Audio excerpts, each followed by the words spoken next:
Hey guys, it's Generalkidd here, also known as Generalkidd on YouTube.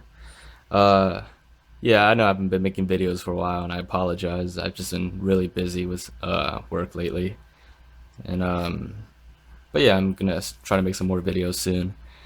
Um, yeah, sorry about the mess around here actually, but it's college, so. Anyways, for this video, I'm gonna be doing an Xbox One review. I got mine on day one. As you can see, it's the day one edition. And I've had it for a couple of weeks now, and I've had a chance to play it extensively. And I must say, I really love it actually, and it's really great. Um, I really like the glossy black finish on it. It's pretty nice, but the only downside is that it collects dust easily, and as well as like smudges and fingerprints. But other than that, not really a big deal. Um, you have your standard power buttons, the eject and the main power button. It works just like the Slim 360s. Uh, yeah, the Xbox One is a lot bigger than the 360. Even the original 360, it's still quite bigger, and it's a little bit heavy, but it's not that bad. Um, it's bearable. You just gotta make sure you have enough room. Uh, while you can put the 360 vertically, like this loaner from my friend, um, Microsoft says you shouldn't use the Xbox One vertically, but theoretically it could work. But they recommend against it. Basically, do it at your own risk. Um, let's see. Oh yeah, the controllers. The new controllers are also pretty nice. I like much improved. The D-pad is definitely better than the original 360 one. Um, the triggers are pretty nice too. I like the way they vibrate. There's feedback in the triggers now, so like it's really good in racing games. Like when you accelerate and brake, you can really feel it, and it feels like a lot more realistic. The one thing I don't like about the new controllers is the bumpers. They it really feels like weird. Like you might be tempted to like hold it like this and put your whole finger over it, and it just feels weird to press it down like that. And even if you do it like that, the button it still feels kind of weird. Versus the original 360 controllers, when you put your whole finger around it, it just presses normally and it doesn't really feel any different. Like it feels much more natural with these older bumpers. But it's just gotta get used to it, I guess. It's not it's not like it doesn't break the controller or anything. It's still fine. Everything else is pretty much the same. Uh, and as for the Kinect sensor,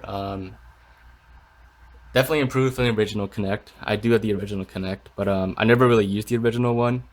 But with the new Xbox One Kinect,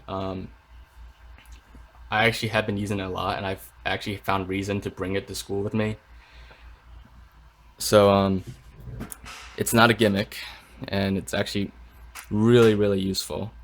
And I guess I could turn the Xbox One on now, but I'm not gonna press the button and turn it on. I'm gonna do it the cool way with the Kinect. So all you can say is Xbox on, and then the Xbox turns on. And here we go.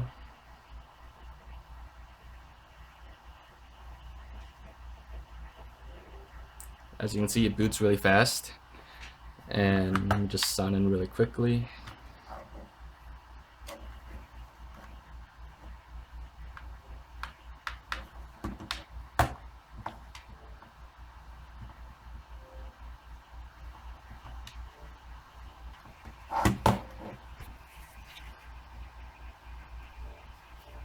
Don't look at my password.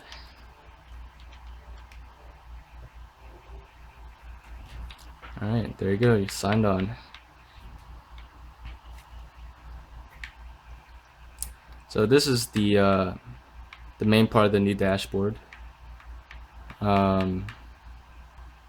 don't know why the other part's not loading right now, but I guess I'm not connected to live.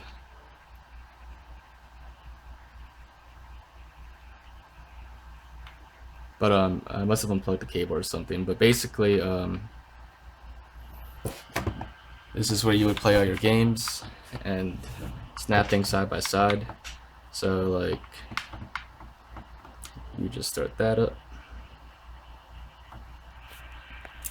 And in case you guys have been like sleeping under a rock for a while, there's no more always online requirement for the Xbox One. I heard some people still like talking about that.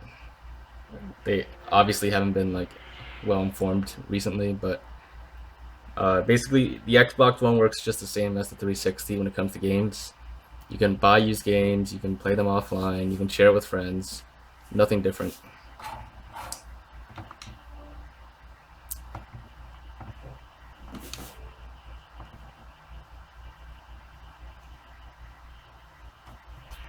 Uh.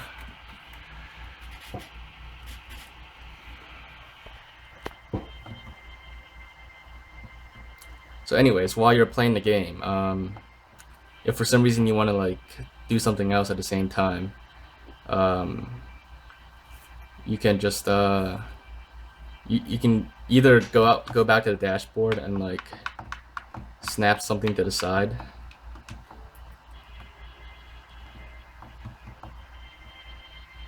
and here it gives you the option to snap something. So like the game DVR, which is actually another really cool feature of the Xbox One, lets you like record all your games. Just great for someone like me, I guess. I can make more YouTube videos that way. But I don't usually do it this way. If I want to snap something, since I have my Kinect, I can do it the cool way, like Xbox snap game DVR. And there you go. It just snaps it right there. Doesn't interrupt my gameplay. And I can continue playing it with things snapped to the side. And you can do this with most apps on the Xbox One. So it's overall pretty handy feature. Now, one complaint I do have about the dashboard is that on a 360, all you have to do to bring up your friends list and messages is just press the guide button. But on the Xbox One, doing that brings you back to the dashboard. And if you want to go to your friends list, for some reason, you can't snap your friends list to the side. You have to start up the entire Friends app, which I can't right now because I'm not connected to the internet. And I don't know why, but I think my cable might be loose or something. But regardless, you would just bring up the entire Friends list as a separate app, and it kind of like, it basically like freezes your game. Like it stops your game, pauses it. You can snap parties to the side, but that's about it. So that's one thing I don't like. And same with messages. You gotta like, you can pop up the notifications, but you still have to back out to the dashboard. And basically, it's kind of inconvenient. And I would like Microsoft to bring back, or at least find some way to make it more like the 360 dashboard. But other than that, I do like the dashboard. It's much improved. It's very similar still, but definitely for what I like the direction they're headed in, and it could use a bit of more work, but you know, it's a good start. Let's see, what else did I forget to mention? Oh yeah, I'll make this in a separate video later, just so like you don't have to sit through like 10 minutes of this.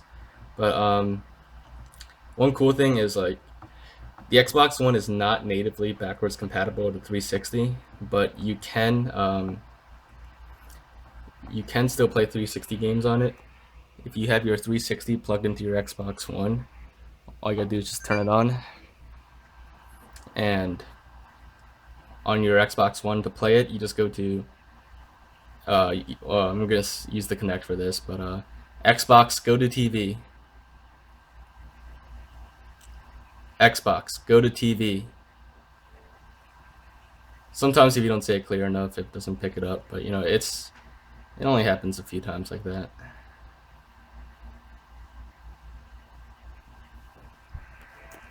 Now, do I have my 360 plugged in?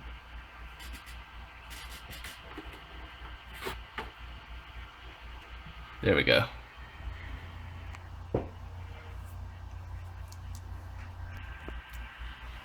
Now you do still need to use the 360 controller, but let's see, where's me? Ah, there's me. All these profiles you're seeing, this is like a Xbox shared between me and my friend, so it's got like everyone's profile from like two families basically.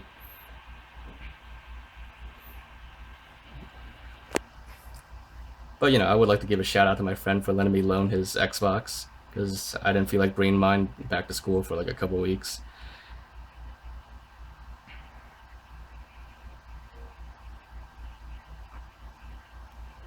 Okay, live works on this.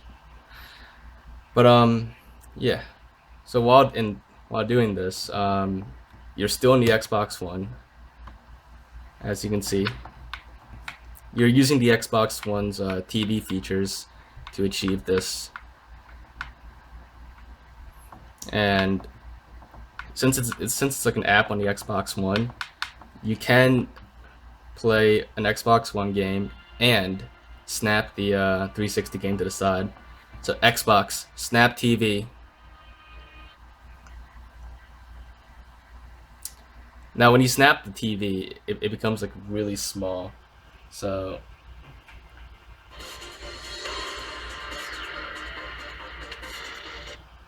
so I don't I don't see why anybody would want to play like a 360 game and an Xbox One game side by side, let alone on such a small screen.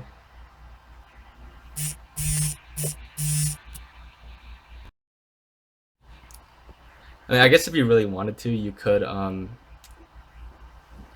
play both games at the same time, or if you have like a little brother that wants to play the 360 and you want to play the one, you can both share the screen. One person on a 360, one on a one. I guess the more privileged sibling gets to play on the one on a bigger screen. But I mean, potentially you could do like 8-player split screen on two different games, 4 players on the Xbox One and 4 on the 360. But I personally would not want to play 4-player split screen on this. Like I had to hold my phone all the way up to the screen just to be able to like see it. But you know, if you're just playing like a really simple game, like maybe a card game or something on the 360, it's I guess it's okay. But other than that, there's really no point in snapping it. But just for convenience, it's pretty cool to be able to play the 360 on the one. But I'll elaborate on how to do this in a separate video later, possibly the one right after this. And I'll get into the game reviews. I'll review some of the Xbox One games as well. They're pretty nice, but I'll cover those later on in separate videos. Anyways, since I'd like to make more videos soon, you guys can make suggestions for me if you want of what you want to see from here on out, because it seems like people are losing interest in glitch videos. So I don't know. I mean, I'll still continue to make them as I find glitches, but other than that, like if you guys want me to start heading in a different direction on the channel, like make more review videos or something, just let me know and I'll look into it. I'll do my best. So yeah, see you guys next time.